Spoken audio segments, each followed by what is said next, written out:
Freight Efficiency with NACFE's Mike Roth and Friends.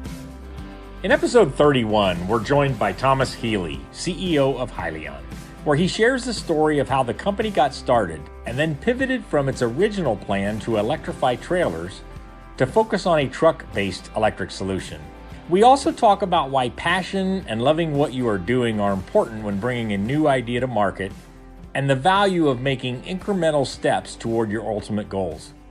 And finally, we discuss the tailwind that is behind the electrification of commercial vehicles. Today we have joining me Thomas Healy. He's the CEO at Hyliion.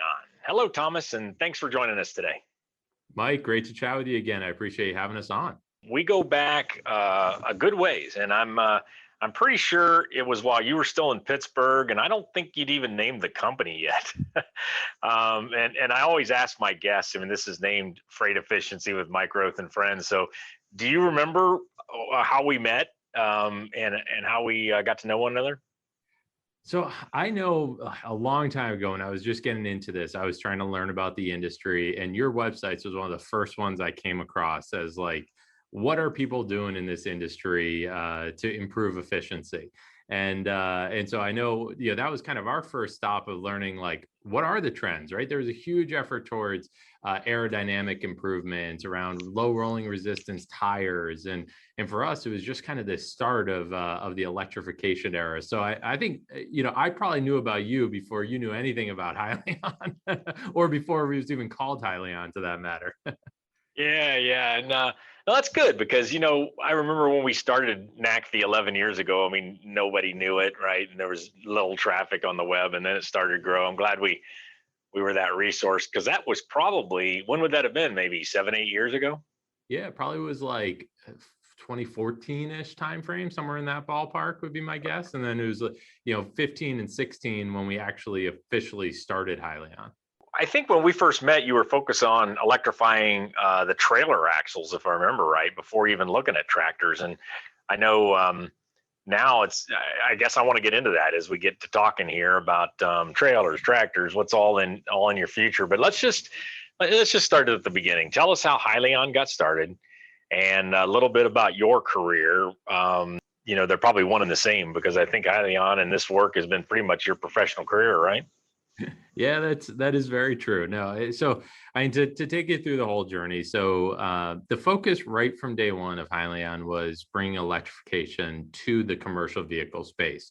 It was pretty interesting. When I was in college doing a grad program at Carnegie Mellon, had this crazy idea of, hey, what if we kind of took this major trend going on in the passenger car space, which was electrification. And at those days, Tesla was not yet probably quite a household name. You kind of saw some of those early Model S's or the Roadsters out there, but it was nothing like what it is today.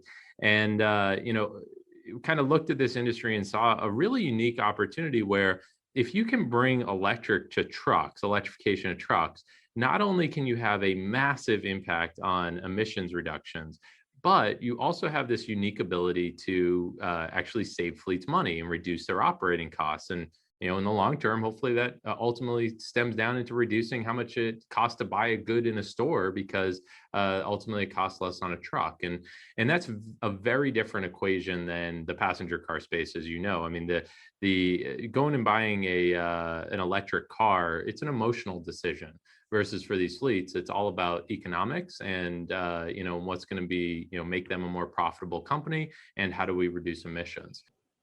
Passenger cars. So, a passenger car might cost you $25,000, $30,000. Very few will ever spend that amount of money in fuel over the lifetime of that car. But one of these trucks, $3-4 a gallon, pick a number, but $125,000 tractor, but at 100,000 miles and 8 miles per gallon, I mean, they can burn the $125,000 in fuel in 2 or 3 years. And so over the life of that trucking vehicle, just another way of saying the same thing you're saying is there's a lot of cost in fuel over the life of that truck, 3-4 times the original cost of the sleeper tractor. I mean, most truckers in 1 year will put more miles on their truck than a person would put on the life of a whole car, right? I mean, trucks will go 100, 120,000 miles a year. So yeah, no, it's fascinating. That makes the payback and ROI and impact that you can have really, really cool. So, to where you started, yeah, our initial idea was bringing in an e-axle, putting it on a trailer, and trying to reduce fuel consumption that way. And we thought it was a pretty novel way to do it. But we ultimately learned that fleets end up owning a ton more trailers than they do trucks. The truck to trailer ratio is pretty high, or the trailer to truck ratio is pretty high. So, what we found was if we put our technology on a trailer, a lot of its life, it was just going to sit dormant, behind a warehouse or at a loading dock. And so that's when, we ultimately pivoted to having a truck-based solution, and really took that same hybrid concept and just pulled it forward to the truck. And that's the product that we're shipping to fleets today. And then this past year, one of the things that, huge milestone for Hyliion is we announced the introduction of our Hypertruck ERX full powertrain. So, the hybrid, the best way to think about it, it's kind of a way to like take an existing truck and, improve it, but you're still going to use a lot of the same, powertrain that was there. Versus when you move to the Hypertruck, now Hyliion is doing kind of the full powertrain of the vehicle. And, the way that system works is it's a fully electric drive truck, but as opposed to plugging into the grid to recharge the batteries, we actually use an onboard generator that can produce electricity as you're driving and charge the batteries up. So you eliminate a lot of the downsides that normally come with BEVs, which is huge battery packs and a lot of weight, and then also the need for a bunch of charging infrastructure. With our solution, we've got a small battery, and then we use the existing natural gas charging infrastructure that's already out there to charge the batteries as we're going. So that was a big announcement for us last year. Yeah, and it's a very specific solution that I'm sure we'll get into here in a little later. I mean, I think traditionally, weren't those called series hybrids? And it's kind of like a locomotive sort of, at least structure. Yeah, it is the exact same structure as a locomotive, right? I mean, many people probably don't realize this, but trains, they're electric, and they've been electric for a long time, but they produce their electricity locally. The one difference that we have from a train is most trains, they don't have that battery as the buffer in between the generator and the actual electric drive. Versus we still do have a battery pack on board, and that allows us to actually drive the vehicle with the generator turned off, and then you're a true zero emissions vehicle. There's nothing coming out of the tailpipe. You're a pure electric, and that's going to be awesome for when you're in the ports, when you're in cities, at a distribution center. No tailpipe emissions at all. What segment of the market do you see as the that would take most advantage of this Hypertruck product? So, we've kind of broken it down maybe into kind of two different sectors that we're looking at. I think there's kind of the local delivery short haul, which we see that as going BEV. I mean, it makes a lot of sense. You don't have a bunch of miles that you need to drive every day. So the battery can be a pretty small size. And it's not going to be a huge impact on the grid in order to recharge those. So, kind of anything in cities, local delivery, final mile, we see going BEV. But then once you start getting over like having to drive 150, 200, 250 miles a day, BEVs, the weight and the cost of the batteries just start to not really make much sense. So that's where we see this range extender. Yeah, as you said, the correct technical term for it is a series hybrid vehicle, where you have a full electric drive, but you produce the power or the electricity locally. And one of the other ways to think about this is it's the same exact concept or same exact structure as a hydrogen fuel cell truck, right?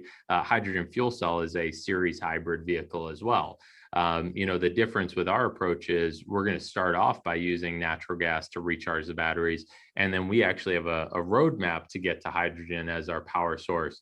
But we see that as a little bit down the road as compared to where we are with nat gas today.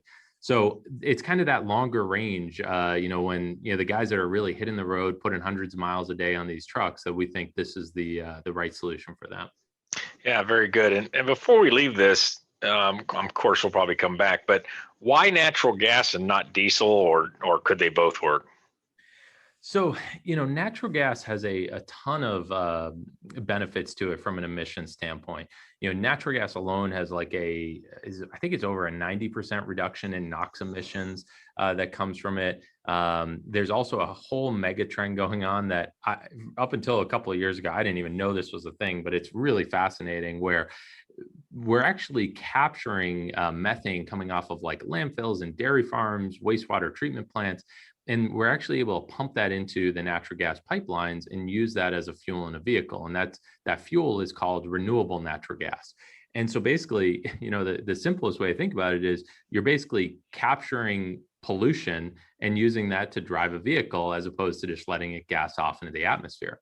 And so there's this whole industry of renewable natural gas that we can use, and it actually leverages the same exact station. So, it's not like there's conventional natural gas and renewable natural gas stations. It's all the same. You use the same nozzle to fill up the truck. It's all a credits-based system that the natural gas industry has set up. So the coolest thing with it, though, is since you're basically using pollution to drive a truck, you can actually have a below zero or net carbon negative emissions profile for vehicles.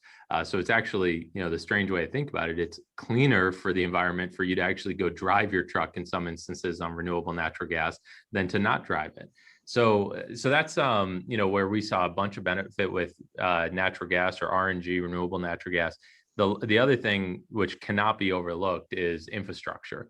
Natural gas infrastructure, there's already over 700 stations out there. So while it doesn't rival diesel, it is so far ahead of where we are with hydrogen today. Yeah, and back to the battery pack. I mean, I'm assuming you could go bigger or smaller. So there's you don't need to have just one battery pack size. I mean, that could be different given different duty cycles of the truck, or really just how the trucker might want to use it. And it could probably even have a plug-in capability if you wanted to leave with a full battery pack. But a lot of things here going on. Let me switch gears for a few minutes. It seems like there's a lot of startups, and Hyliion would be a startup, right? Had an idea, and kind of you've morphed a couple of ideas around, and now you're ready to go, to production and be a real solution. But there's a lot of startups right now. You mentioned, Tesla with their semi. You got automation, electricity, hydrogen. I mean, I've been in this 35 years, and it always seems like the now has the most new stuff going on. But man, it sure feels that way. Well, what is it about trucking right now that is attracting so much investment money and new players?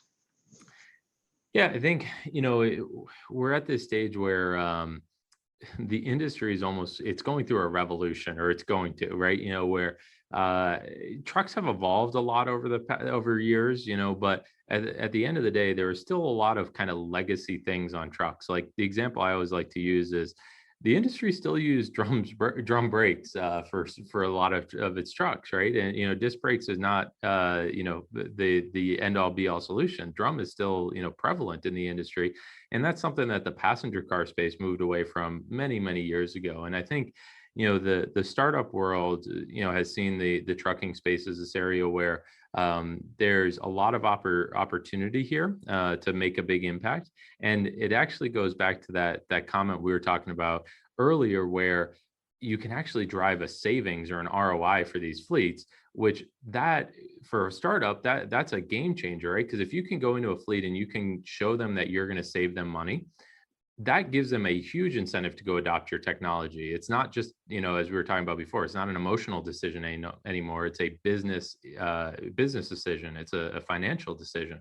Whereas if you go and innovate a technology for the passenger car space, I don't think people really look at it as, it's not an ROI calculation, right? It's is this a technology I would like to drive with, as opposed to trucking. It's about the financials, which that is a sweet spot for startups, because you can prove a business case. Yeah. And then it becomes, I think that's a great point. And I think then the next challenge is that, there is a lot of disparity in how trucks are used.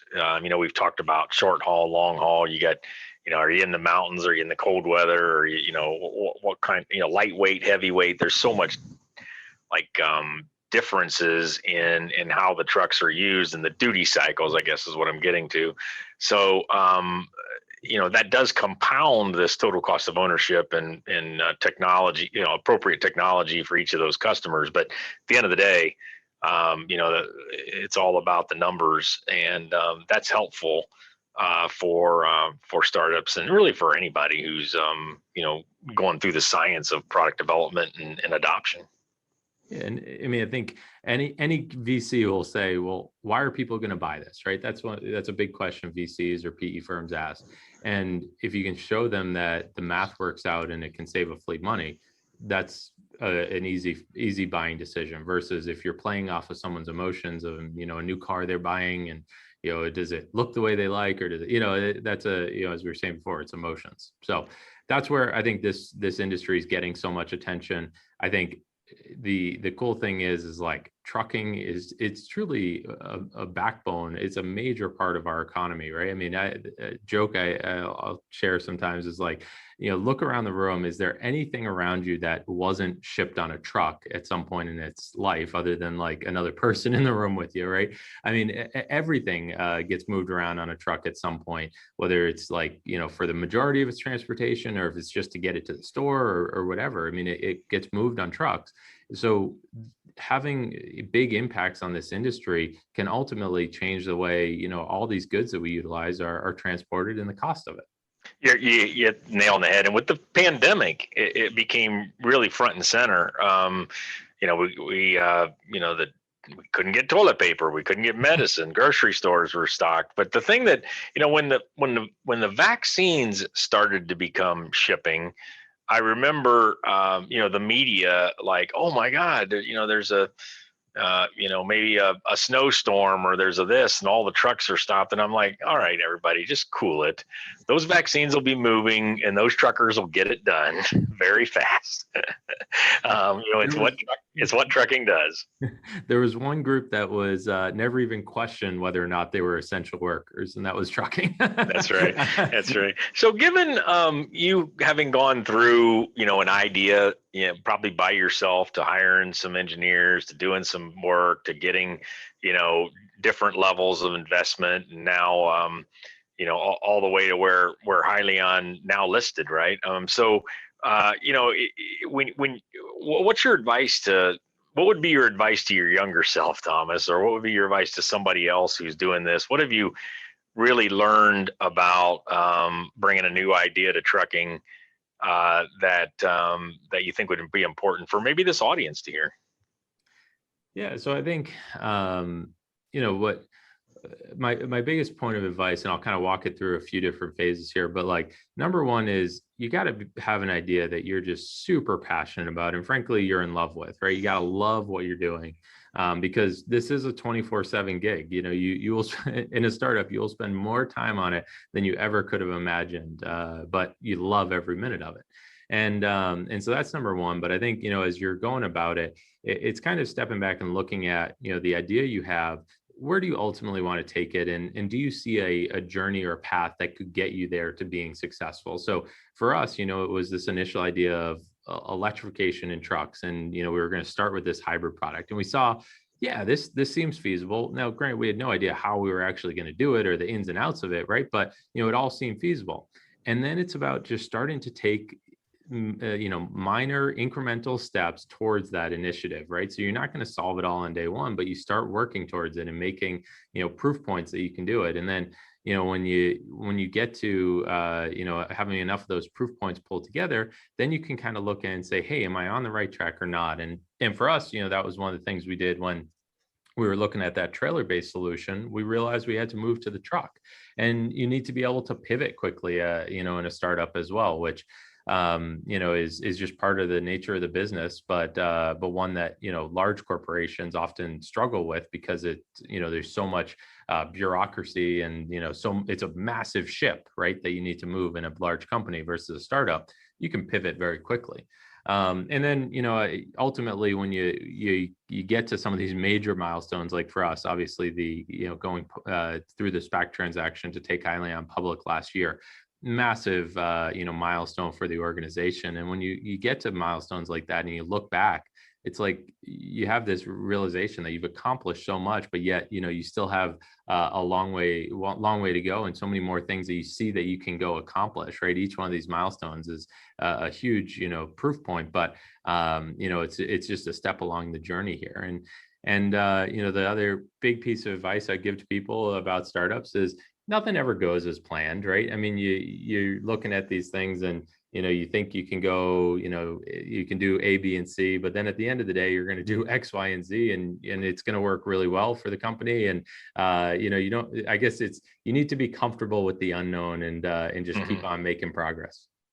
Was the trucking industry, easier or harder for you to work with? And follow on question to that is what could the trucking industry, sort of the established players, do better to support somebody like you with the idea you had?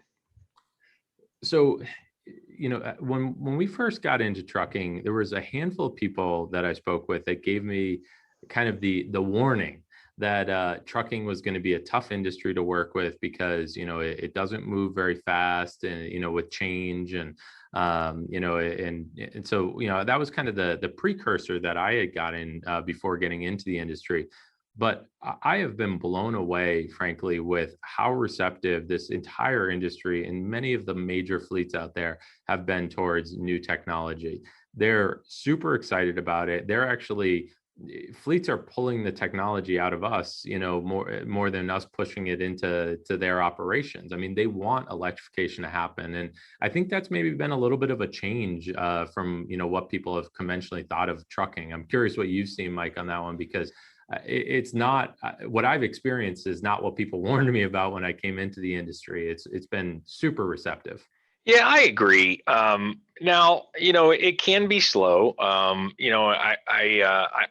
said not too long ago that I'm shocked how quickly some fleets are going to electric trucks or some of these other things, when I watched that same fleet take 3 years to decide to buy a wide base tire versus 2 duals.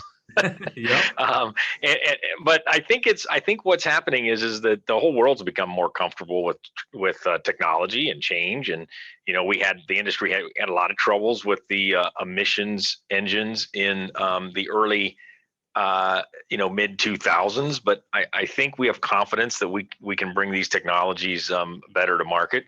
I'd also say that in some circles that I run in, trucking is lumped into what's called hard to abate industries, along with like steel making and concrete making and locomotives and planes. And I've been quick to say, no, I think trucking, first of all, the life of the asset is much lower. You're talking about 10 to 12 years for a truck like this, not 30, 40, 50 for planes and trains and buildings. And I think the ability and the openness to new technologies, where, like we've said in this entire discussion, where a total cost of ownership benefits them, they're going to move. This isn't maybe our grandfather's trucking industry. I agree with you. And it's exciting to see. And I think the fleets are excited about it, right? I think the heads of maintenance and the guys running these fleets are kind of jazzed about electrification, because and Mike, you're probably ridden behind more electric vehicles than all of us. You've probably driven everyone out there, but it's a totally different driving experience, and one that's really, really awesome, right? It's you got that instant torque. It's a very quiet vehicle. There's no fumes or smells coming off of it, like diesel might be. It's a pretty cool experience. Yeah, we're seeing it with run on less electric, and something, we have automated manual transmissions, but it still shakes the cab with every shift. And so something like that, where that driving experience is so much pleasurable. Yeah, it's I think there are benefits outside that are currently not being monetized. Like driver attraction and retention for these trucks and so forth is something we're going to learn here soon. Well, Thomas, we always run pretty quickly out of time. Any last piece of advice you'd have for those of us trying to really push these technologies, or maybe it's pull these technologies in before we wrap this up? Yeah, I think it's the efforts that everyone is putting towards electrifications, whether it's you guys, Mike, or if it's fleets or OEMs or suppliers, companies like us at Hyliion or others. There's so much tailwind behind this right now, and that's exciting to see. And I think I always look at it as one of these things of all boats rise with a high tide, and so it's awesome to see how much effort's going to this. We're going after a massive industry, and I think we're going to make a ton of change here in the years ahead. So exciting times to be a part of. Yeah, been a great time catching up, Thomas, and thank you for joining me, and best wishes for you and Hyliion. Thank you, Mike. Freight Efficiency with NACFI's Mike Roth and Friends.